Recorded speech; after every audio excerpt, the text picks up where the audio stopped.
Selamat pagi anak-anak. Bagaimana kabarnya pagi hari ini? Ya, jangan lupa subscribe, like, and share video berikut. Assalamualaikum warahmatullahi wabarakatuh. Apa kabar hari ini? Mari kita belajar tentang tema 1, subtema 3, pembelajaran 5. Disiapkan alat tulisnya? Amati gambar berikut ini. Ini adalah gambar seorang pengrajin gerabah. Nah, otot-otot tangan dan kakinya terjaga kelenturannya sehingga mampu membuat gerabah yang kreatif, unik, menarik. Kalau tangan dan kakinya kaku atau ada kelainan, pastinya tidak dapat menghasilkan gerabah yang baik ya. Nah, berikut macam-macam kelainan otot. Oke, siap? Diamati gambarnya. Yang pertama, hipertrofi.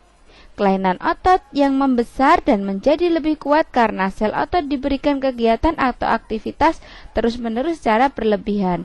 Biasanya pada para atlet-atlet binaraga, jadi sangat besar. Yang kedua, atrofi. Kelainan otot yang mengecil, lemah, fungsi otot yang menurun. Hal ini disebabkan adanya penyakit polimielitis yang dapat merusakkan sel saraf pada otot. Yang ketiga, stiff atau kaku leher.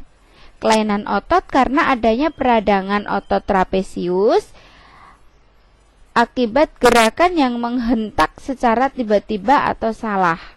Misalnya bergerak dengan sangat cepat tetapi salah gerakan.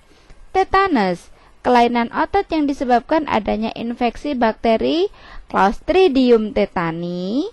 Tetanus menyebabkan otot menjadi kejang-kejang. Nah, ini tadi macam-macam kelainan atau gangguan otot pada manusia. Baik, nah kita kemarin sudah belajar menggambar ya anak-anak ya. Kita sudah membuat gambar komik. Nah, dari macam-macam cerita tentang tulang, otot, kita akan bisa membuatnya menjadi sebuah komik. Nah, sekarang kita amati lagi ciri-ciri komik. Ciri-ciri komik itu 1 hadir untuk menyampaikan cerita, 2 proporsional, 3 menggunakan bahasa percakapan, 4 biasanya bersifat kepahlawanan, 5 menggambarkan watak secara sederhana, dan 6 menyediakan humor. Nah, kita bahas satu-satu. 1 hadir untuk menyampaikan pesan itu artinya pesan dan informasi yang disampaikan itu digunakan dengan menggunakan teks dan gambar. Sedangkan proporsional itu maksudnya keberadaan gambar dan teks yang berimbang membuat pembaca komik seakan-akan terlibat dan berperan langsung ke dalam cerita. 3. Menggunakan bahasa percakapan. Bahasa yang digunakan adalah bahasa sehari-hari yang mudah untuk dipahami di masyarakat. Yang keempat, biasanya bersifat kepahlawanan. Artinya, isi cerita komik akan cenderung membuat pembaca mempunyai rasa atau sikap kepahlawanan. Yang kelima, penggambaran watak secara sederhana. Artinya, penggambaran watak dalam komik dibuat sederhana agar pembaca mudah memahami isi cerita dan menangkap pesan yang akan disampaikan dalam cerita. 6. Menyediakan humor. Kata komik berasal dari komik yang berartinya jenaka. Humor dalam komik disajikan secara lugas sehingga akan mudah dipahami pembaca, dan biasanya humor yang disajikan sering terjadi dan ada dalam kehidupan sehari-hari. Nah, Bu Guru punya wacana yang masih ada kaitannya dengan kelainan otot. Nah, ini judulnya adalah salah bantal. Disimak baik-baik.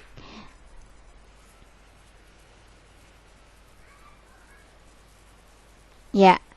Nah, Cara agar terhindar dari penyakit salah bantal: 1. Posisi tidur harus nyaman. Jangan menggunakan bantal yang terlalu tinggi dan keras. Jangan tidur memakai kipas angin yang langsung menghadap ke tubuh. Pada saat tidur sebaiknya tidak satu posisi saja, bisa miring atau terlentang. Dan yang kelima, tidur jangan di atas kasur yang keras. Hindari ya anak-anak ya. Kemudian, lihat gambar-gambar berikut. Apa yang akan terjadi? Nah, 1. Membaca sambil tiduran. Ini juga tidak bagus. Beban terlalu berat. Ini juga akan mempengaruhi kerja alat gerak kita. Tidur dengan posisi yang tidak pas di sofa dengan kondisi tangan dan kaki seperti ini. Yang keempat, duduk di meja belajar namun posisinya tidak tegap atau terlalu miring ke kanan dan ke kiri. Yang kelima adalah naik turun tangga. Nah, ini akan mempengaruhi kerja otot kita. Baik. Nah, sekarang disimak baik-baik cara mencegah terjadinya kelainan pada organ gerak kita. Untuk menghindari kelainan kaki, ibu hamil dianjurkan untuk memperbanyak konsumsi sayuran dan minum susu berkalsium.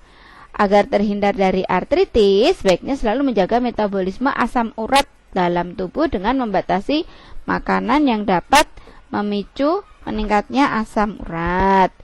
Agar terhindar dari kelainan lordosis, kifosis, dan skoliosis, sebaiknya melakukan olahraga secara teratur dan menghindari kebiasaan sikap tubuh yang salah.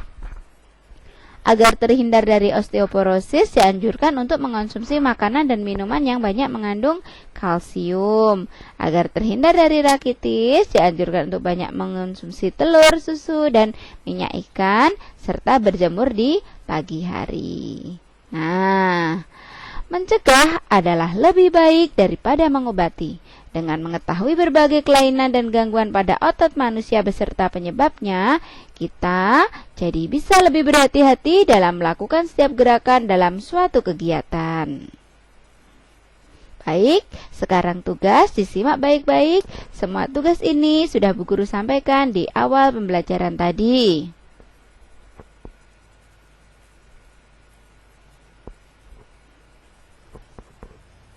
Nah, demikianlah pembelajaran di pagi hari ini. Tetap semangat belajar. Salam sehat. Terima kasih. Jangan lupa like dan subscribe. Wassalamualaikum warahmatullahi wabarakatuh.